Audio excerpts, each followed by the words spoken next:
Nós estamos recebendo o presidente da Assembleia Legislativa do Estado de Mato Grosso do Sul, deputado PMDBista Júnior Mock. Deputado, hoje o jornal Impacto MS traz que a Assembleia busca uma solução para o impasse entre fazendeiros e índios. Consegue resolver por aqui essa situação? Bom dia, é um prazer recebê-lo no Tribuna Livre. Bom dia, Marquinhos, bom dia, Sérgio Cruz, bom dia aos ouvintes da Capital FM, de modo especial do Tribuna Livre. Mais uma tentativa, é um assunto recorrente, né? Já por diversas vezes a Assembleia Legislativa protagonizou reuniões envolvendo tanto a classe produtora quanto os indígenas e quanto os segmentos, né, do poder público que tem a responsabilidade de poder viabilizar soluções para esse conflito.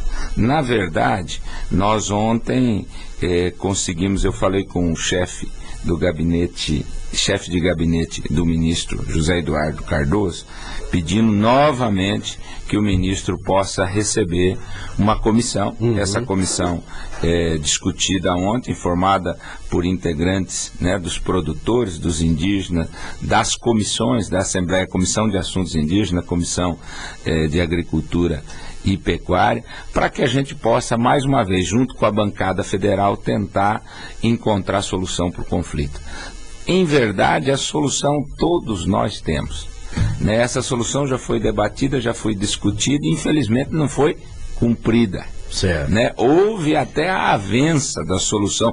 A Assembleia criou até um fundo específico para receber o recurso do governo federal, cujo recurso foi combinado com alocação de recursos no orçamento para transferência ao fundo, para que o governo do estado pudesse, então, indenizar as áreas que estão em conflito, com a concordância, inclusive, dos proprietários rurais. À época, a FamaSul, a Crisul, fez todo um levantamento de todas as áreas, dos problemas pontualizados, né, em cada local, e quanto isso custaria.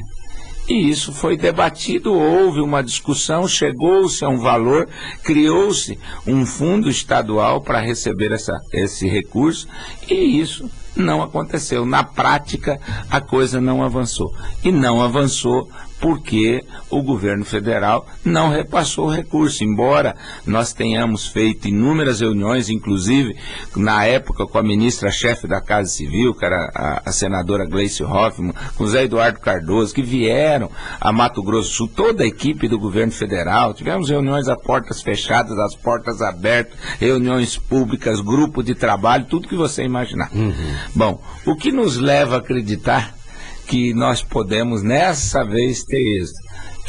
O que nos leva, eu disse ontem, que nós nunca podemos desanimar e nós nunca podemos deixar de ter o diálogo, né, como ponto de partida e, acima de tudo, como mola mestra para mediar esse conflito e encontrar solução. Vamos novamente acreditar que isso é possível. Presidente, pelo que eu ouvi da senadora Simone, que esteve presente à audiência pública, o governo está tendo dificuldade de burocrática na questão dos pagamentos. Ela me falou, inclusive, de uma PEC, né, que está sendo votada, a PEC 70, para permitir que o governo faça os pagamentos contrariando o artigo 231 da Constituição, que diz que tem que ser, né, a área tem que ser expropriada. Então, como é que faz? O problema é burocrático mesmo ou não é burocrático? Quer dizer, fica dependendo dessa PEC 215. PEC 215. Olha, Sérgio, eu tenho para mim até a experiência, embora não seja tão grande aí, de parlamento ao longo desses quase 10 anos de parlamento, de dizer o seguinte: quando há a vontade política, e a gente acompanha isso, quando o governo federal quer, ele coloca a matéria num dia, ele discute essa matéria, a Câmara abre mão dos prazos regimentais, você faz acordo de liderança diante da importância e da necessidade de se resolver um problema, e isso caminha.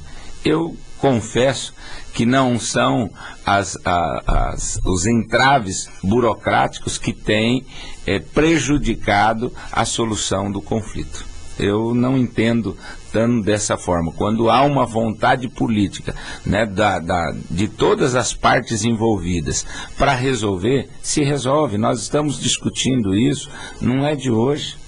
Nós estamos discutindo isso de forma mais acentuada desde aquela ocupação ou invasão da fazenda da região dos Buritis ali, aqui em Sidrolândia. Né, quando estabeleceu-se aquele conflito, eu falo de forma mais acentuada agora, recente. Então isso tem 2 anos já, né, que a gente vem discutindo. O ministro veio aqui, criou-se grupo de trabalho, procurou encontrar alternativas, depois vai esbarrando, esbarra num problema, esbarra no outro. Eu vejo que se o governo realmente quer resolver o problema, ele é um problema que tem solução, e a solução todos nós conhecemos. Você poderia dizer o seguinte: ó, o fazendeiro não quer vender, instaurou o conflito, e não é isso. E não é isso, o proprietário rural concorda. O que ele discorda, e é uma verdade, porque todos aqueles que são os proprietários, os legítimos proprietários, adquiriram as terras através de títulos emitidos pelo próprio governo.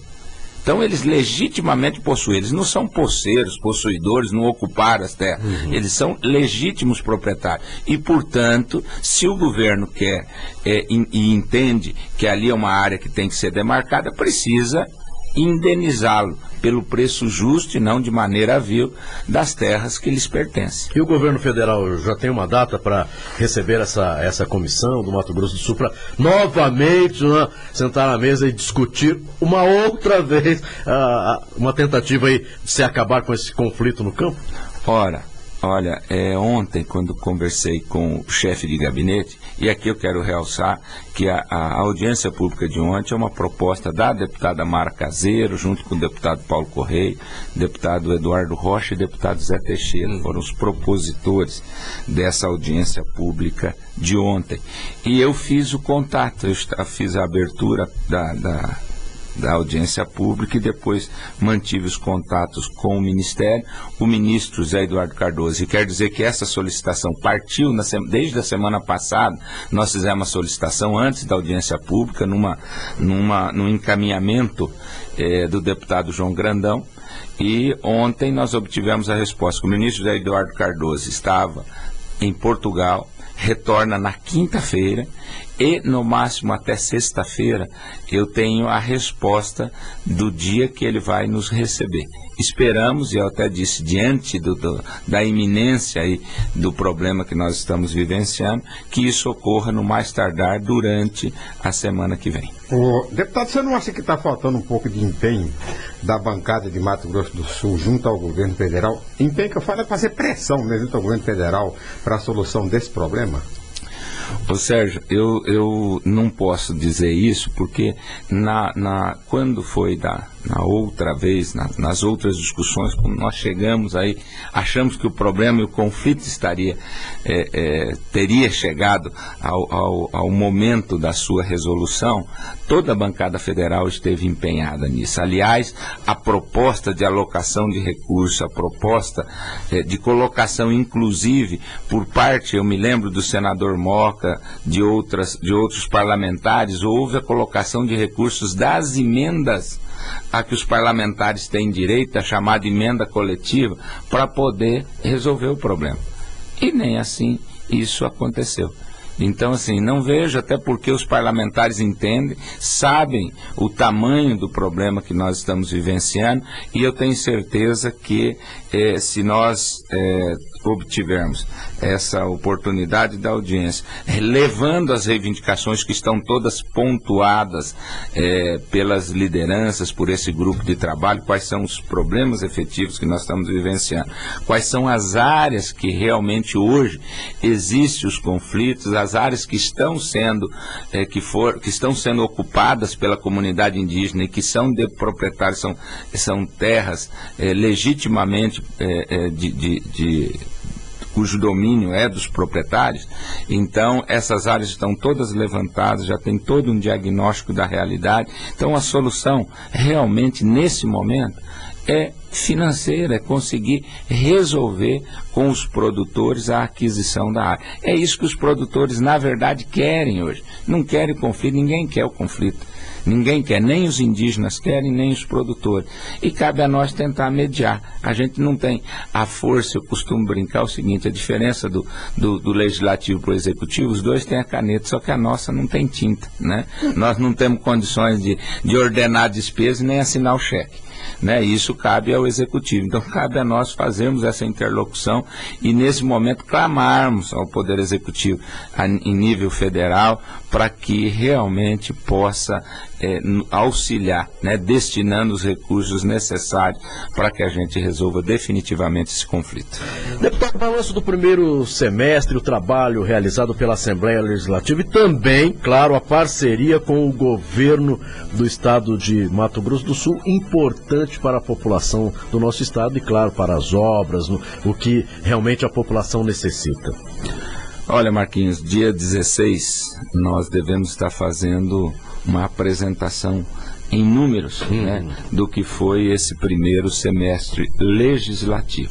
Mas eu considero que nós fizemos um trabalho muito bom ao longo desses 6 meses. Estabelecemos uma parceria de trabalho com o governo do estado. Isso significa garantir a governabilidade sem, no entanto, sermos reféns do governo do estado ou subalternos, né, às decisões do governo estadual. Nós fizemos uma parceria política e administrativa para todas as ações importantes e necessárias para o estado e que o governo remeteu à Assembleia Legislativa. A Assembleia foi solícita, todos os deputados fizemos as discussões, pontuamos cada um o seu ponto de vista em relação às matérias apresentadas, mas em nenhum momento a Assembleia se furtou de votar as matérias, de apreciar os projetos que foram encaminhados. E também, né, a Assembleia houve proposição aí de inúmeros projetos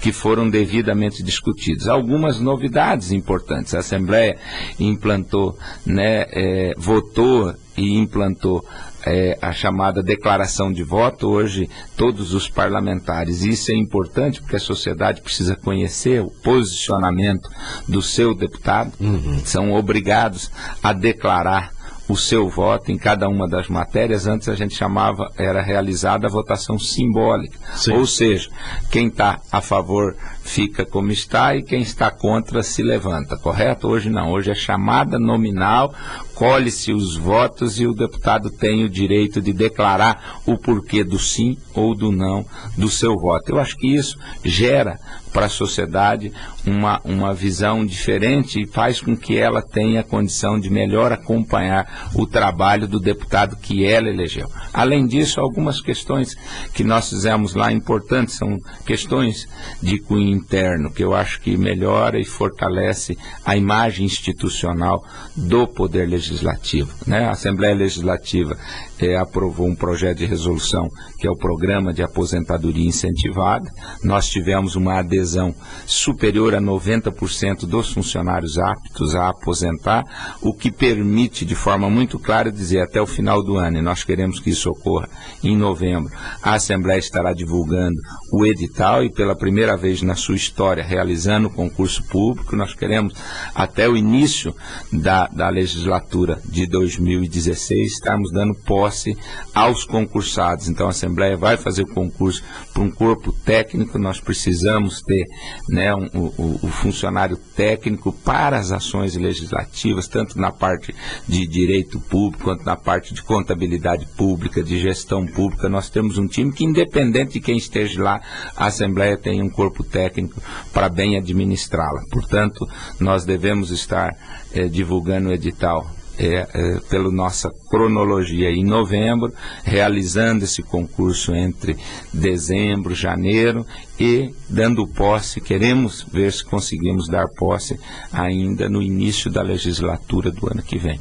Então são ações, dentre outras, ações importantes. Nós tomamos para nós, quando houve aquela paralisação dos caminhoneiros, a causa, né, fizemos todo um envolvimento da Assembleia com o governo, conseguimos com isso, o governo teve a sensibilidade de fazer o estudo, embora era um compromisso já de campanha do governador, mas aquele movimento fez com que o governo estudasse essa possibilidade da redução da alíquota do óleo diesel, que beneficia a toda a sociedade sul-mato-grossense, né? São 15 centavos que você, quando coloca no cálculo, a menos no custo do óleo diesel. Quando você computa isso, que são 100 milhões de litros aproximadamente consumidos em Mato Grosso do Sul, isso significa 15 milhões, né, a menos de tributo, mas a mais na economia do Estado. Então faz com que o setor produtivo seja mais competitivo, reduz custo, porque a grande maioria, ou quase a totalidade dos produtos que nós consumimos,